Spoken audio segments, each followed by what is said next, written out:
So Google recently released a blog post and teaser video with some definitive new features that are going to be in the Pixel 4 upcoming phones, and these specifically are some radar-based gestures and face unlock. Now, the radar-based gestures is going to be using a system called Soli or Soli, not sure how to pronounce it, I think it's Soli. And the basic idea is you'll be able to use these gestures to do things like skipping songs, snoozing alarms, ignoring phone calls, that sort of thing. And then with the face unlock feature, they said it may be a familiar feature for smartphones. Yeah, no kidding. What other phone do we know that has face unlock? Maybe the iPhone? They say that other phones, specifically they were talking about the iPhone, of course, you must lift the device up all the way and then point it a certain direction, and then you have to swipe up to get to the home screen.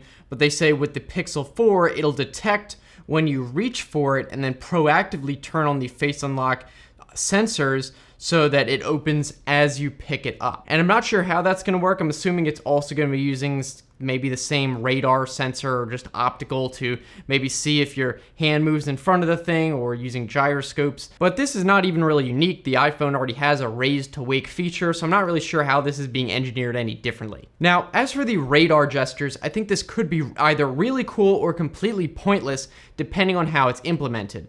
The examples they gave with the, skipping songs or snoozing an alarm, that sort of thing, that is really, really basic stuff that's already super easy. You end up usually just tapping one button on the phone or swiping over. Is it really necessary to have a gesture to do that? What, do you save yourself from moving your finger an extra 2 inches to touch the screen? I don't really get the point of those. If it's going to be limited to really, really basic commands like that, I think it's definitely going to be a complete gimmick. It might be useful in some very limited situations, like, I don't know, maybe you're in the kitchen cooking and you have ingredients on your hands and you want to skip a song without touching your phone and getting it dirty, but that's going to be such a limited situation where why even bother adding all this expensive technology and bumping up the price if no one's going to ever use it except a couple situations. And in the promo video where they tried to show off this gesture feature, they literally only showed one example where the person waves their hand in front of the screen to change songs.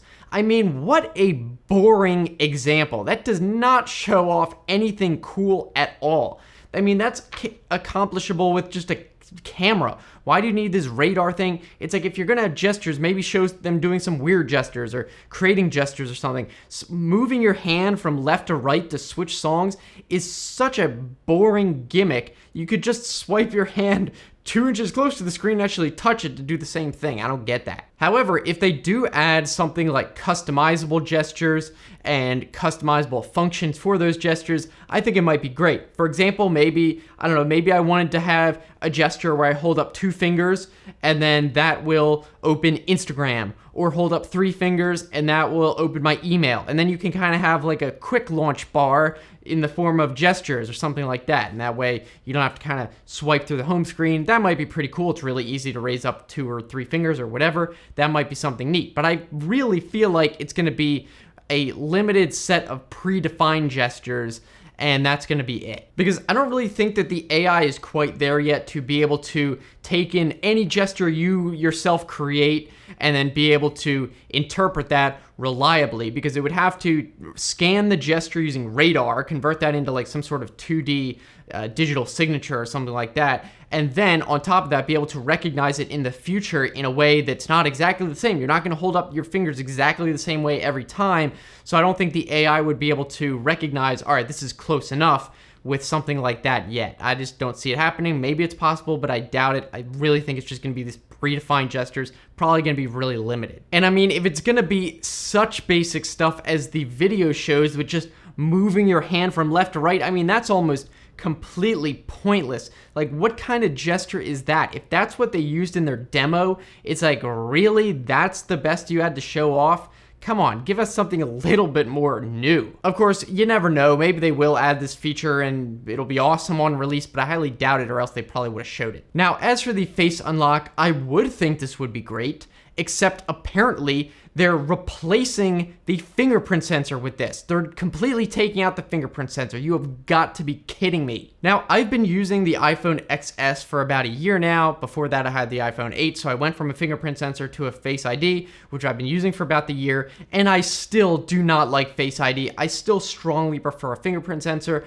It is pretty often where I either have to retry using the Face ID because it misscans or wasn't lined up, and then you have to swipe up to retry, or it's just faster. You know what? Let me just type in the password, and it's so annoying. And this is especially so when you're lying in bed, you wake up, and you're trying to do the thing, you're at a weird angle, your face looks weird, you're squinting because you just woke up, and it never works in the morning. It's so obnoxious. So why would they take out the fingerprint sensor when, yeah, they both have merits, they're both useful in certain situations. For example, if you have gloves on, it's cold out, Face ID is superior. But on the other hand, I've had cases where my sunglasses do not work with Face ID. So every time I'm outside, I have to type in the password. It's so stupid why they would replace it completely. And even ignoring the fact that I think that fingerprint sensor is superior to face unlock in more ways than not, I think Google is completely shooting themselves in the foot by removing the fingerprint sensor and just copying Apple like this. Instead of differentiating themselves and adding both and saying, look, we have face unlock and we have the fingerprint sensor,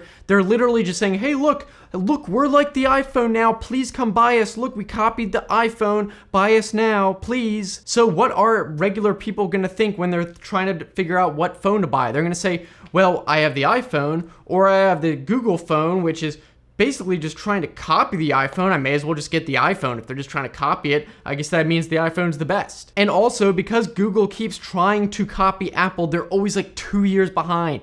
It's exactly 2 years. It was a delay between when Apple removed the headphone jack and when Google removed the headphone jack from the Pixel. Now it's another 2 years from the iPhone X when they removed the fingerprint sensor. Now Google's removing the fingerprint sensor. They're 2 years behind on everything. It's a joke. Instead of actually adding innovative features like maybe, I don't know, under screen fingerprint sensor, they're literally just waiting to see what Apple does, waiting 2 years and then implementing it. It's pathetic. And not only that, but they're still charging those full flagship prices, like $800 minimum, and you're getting stuff that's basically been out for 2 years, and Apple has been doing it right from the beginning, and now Google's just trying it for the first time. Of course, it's not going to be as good. It's so stupid. And beyond all that, Google is not even focusing on their one good feature that is legitimately way better than the entire rest of the market, which is the camera. The camera on the Pixel phones have always been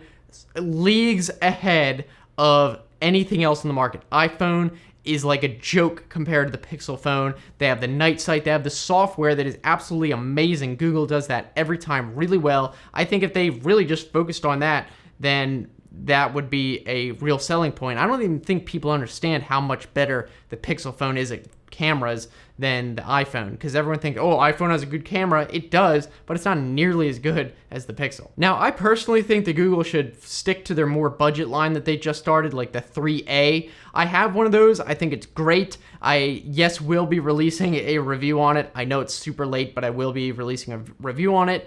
It's got a cheaper processor, but a lot of the other features are still like flagship. It's got the same amount of RAM as the Pixel, it's got a decent amount of memory, and it still has that amazing camera for literally half the price of the Pixel phone. It's kind of like bringing back the Nexus, and it's a cheaper phone that has a much better camera than any other phone in the market. I think that's a great deal. If they started focusing on that, started offering it more as a budget instead of trying to like compete with Apple with super high-end prices, I don't think people are willing to pay top tier prices for Android phones. I just don't think they're trying to do it. Apple has that pre-existing market of customers who are willing to pay premium prices. They're like affluent, whatever. I think a lot of people buy Android because they can't afford iPhones.